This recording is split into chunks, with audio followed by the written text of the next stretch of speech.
Early 1944, East China. From key bases like Guilin, the small 14th Air Force accomplished miracles with the aircraft at their disposal. The frontier Flying Tigers fought the Japs with initiative, ingenuity, and superior tactics. General Claire Chennault's Air Force suffered chronic shortages. They had only such supplies as could be flown across the hump or replacement parts which they cannibalized from their own aircraft. Nevertheless, they did an amazing job of maintenance under the most primitive field conditions.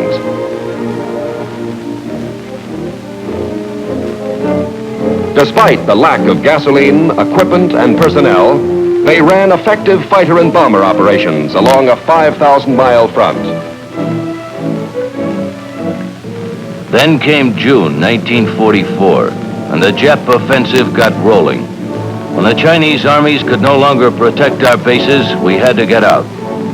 During 7 terrible months, we had to evacuate 13 of our airfields, even the modern ones which thousands of Chinese had built for us under desperately trying circumstances. And so in East China, American bombs demolished American bases.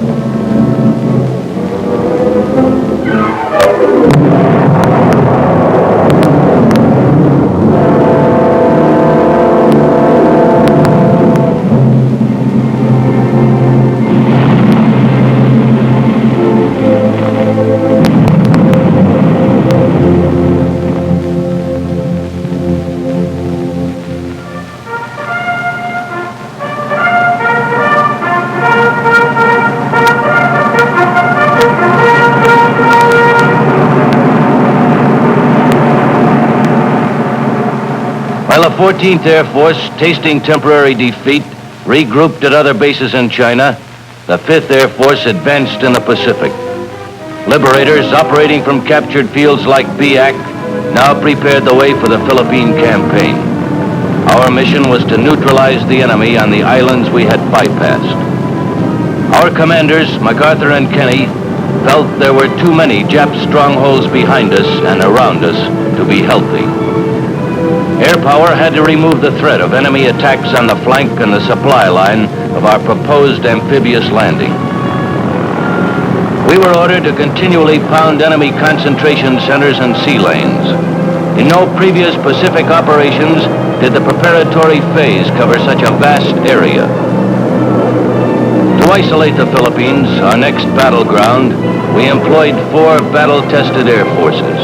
The 14th from China, the 5th, 7th, and 13th from Pacific Island bases like Biak, Anguar, and Morotai.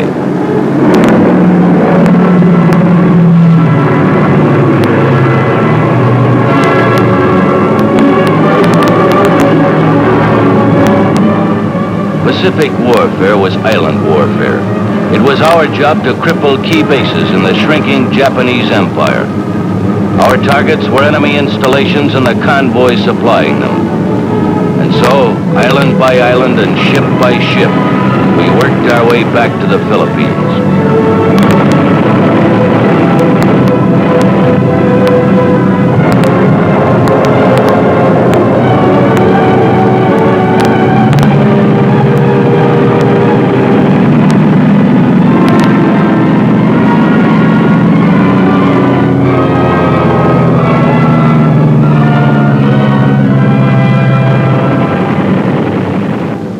Dropping bombs from minimum altitude was no longer risky because of General Kenny's idea, attaching parachutes to fragmentation bombs. In this way, parafrags could be safely scattered on enemy targets in low-level attacks.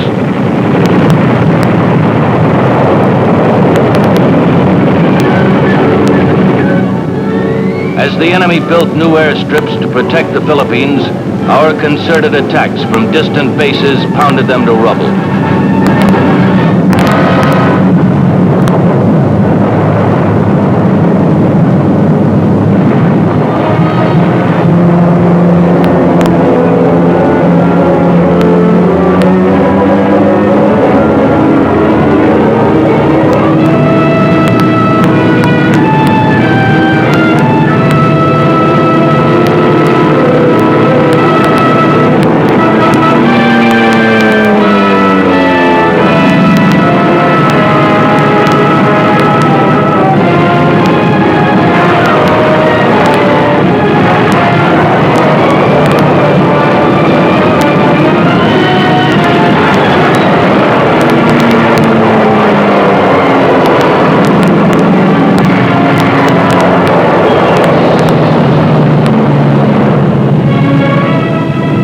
With these raids, we had softened up the approaches to the Philippines, and fulfillment of the promise to return was now in sight.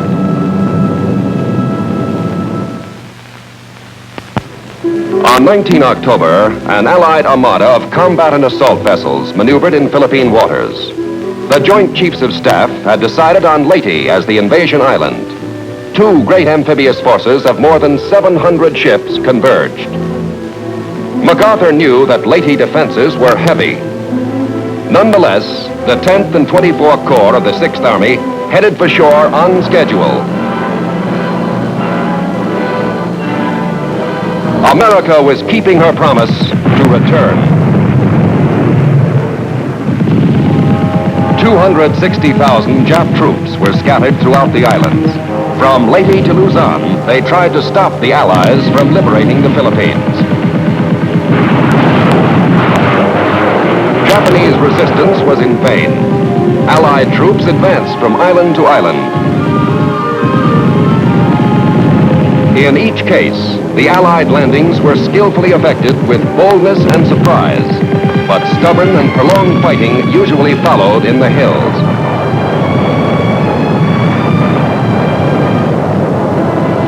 It took 2 months of bloody battle to secure Leyte. By January 9th, we were fighting our way on Luzon, towards Manila.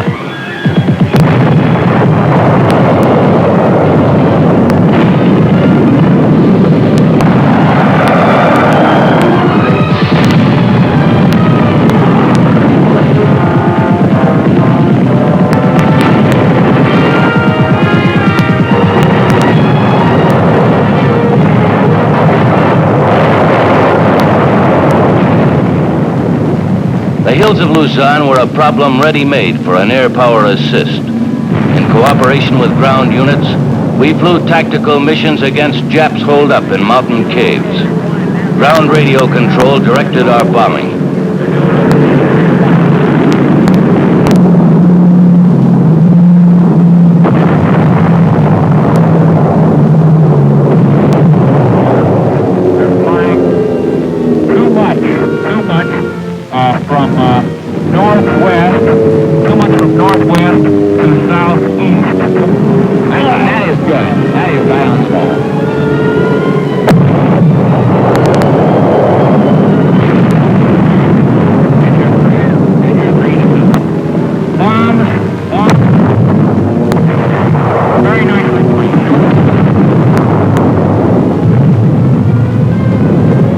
With the Japanese severely crippled, successive Allied invasions treaded through the Philippine archipelago to cut up Luzon. U.S. troops and Philippine guerrillas under MacArthur's direction fought many battles supported by General Kenny's Air Force. Next came the Rock.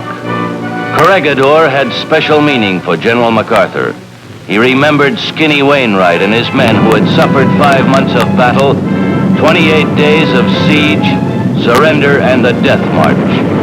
For them, there was a score to settle. The most spectacular air action of the Luzon campaign was this pre-invasion bombing and recapture of Corregidor.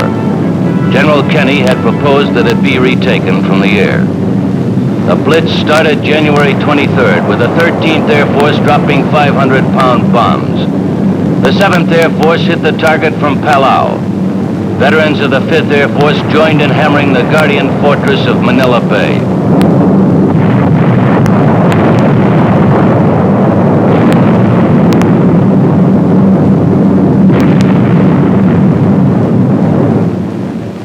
Now, 50 troop-carrying C-47s from Mindoro headed for Corregidor. The proposed air landing was perilous and problematical. We were about to retake a citadel built before the war by Americans who tried to make it impregnable. We hoped that the month of continuous bombing had softened the rock. 2,065 men faced the ticklish job of jumping into an extremely short and narrow area, a rugged target surrounded by sheer cliffs.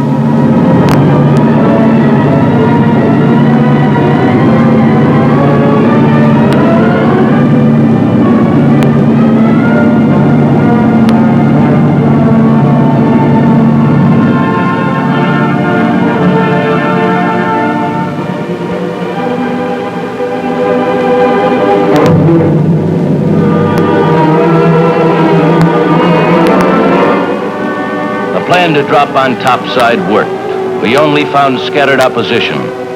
But in making the perilous jump, 19 Americans were killed, 203 injured.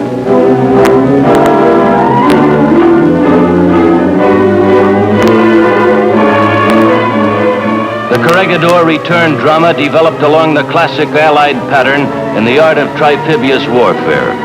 All the tools and specialists of air, ground, and naval forces had been pooled together to achieve victory. On February 27th, organized resistance on Corregidor ceased. It was appropriate that on the same day, we returned control of civil affairs to the Commonwealth Government of the Philippines.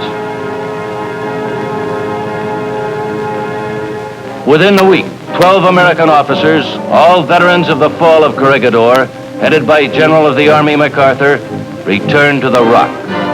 They came to pay formal tribute to troops of the 503rd Paratroop and 34th Infantry Regiments who captured it.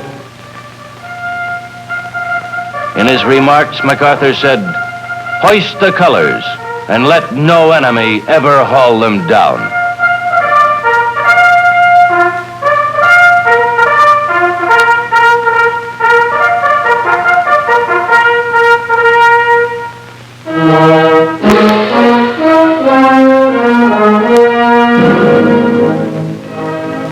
The road to victory was a long trek, over many bridges won by the combined strength of land, sea, and air.